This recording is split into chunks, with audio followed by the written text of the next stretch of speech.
स्वयंपाकात स्वादाची जान, डीएम मसाले तुमच्या घराची शान। छत्रपती शासन महिला गृह उद्योग कबनूर इचलकरंजी घेऊन येत आहेत अस्सल परंपरेची मराठमोळी चव म्हणजेच डीएम मसाले। मटन मसाला, चिकन मसाला, धणे पावडर, गरम मसाला, बिर्याणी मसाला, तिखट, चवदार मसाले आणि चटणी म्हणजेच डीएम मसाले।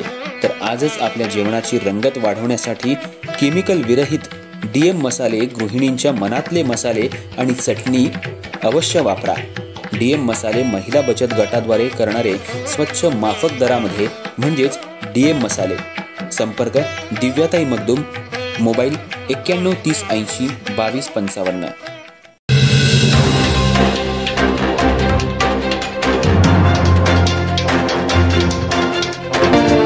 नमस्कार, मी तेजस्विनी मगदूम।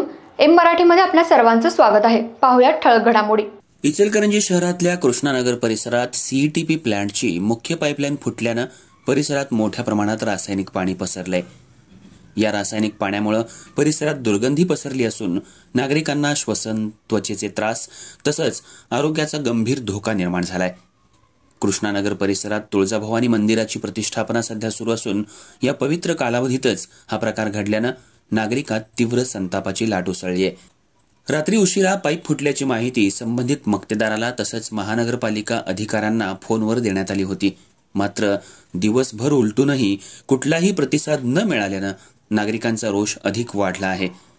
रासायनिक पाणी रस्त्यांवरून वाहत असून परिसरात दुर्गंधी निर्माण झाली आहे। लहान मुलं आणि वृद्धांना या दूषित पाण्याचा सर्वाधिक त्रास होत असून परिसरात अस्वच्छता आणि प्रदूषणाचं वातावरण निर्माण झालंय। पालिका प्रशासन झोपलेलं आहे का, असा संतप्त सवाल नागरिकांनी उपस्थित केलाय।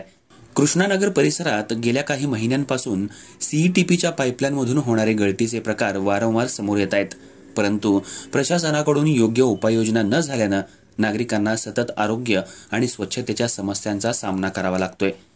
आता तरी महानगरपालिका आणि पर्यावरण विभागानं या गंभीर प्रश्नाची तातडीनं दखल घेऊन कायमस्वरूपी उपाययोजना करणं आवश्यक ठरलंय। दरम्यान महापालिकेचे अधिकारी आणि मक्तेदार यांनी तत्काळ घटनास्थळी जाऊन याचा आढावा घेऊन पाईप दुरुस्तीचं काम सुरू करावं अशी मागणी नागरिकांमधून करण्यात येत आहे। या घटनेची सखोल चौकशी करून दोषींवर कारवाई करावी, अन्यथा तीव्र आंदोलन छेडण्याचा इशारा स्थानिक रहिवाशांनी दिलाय।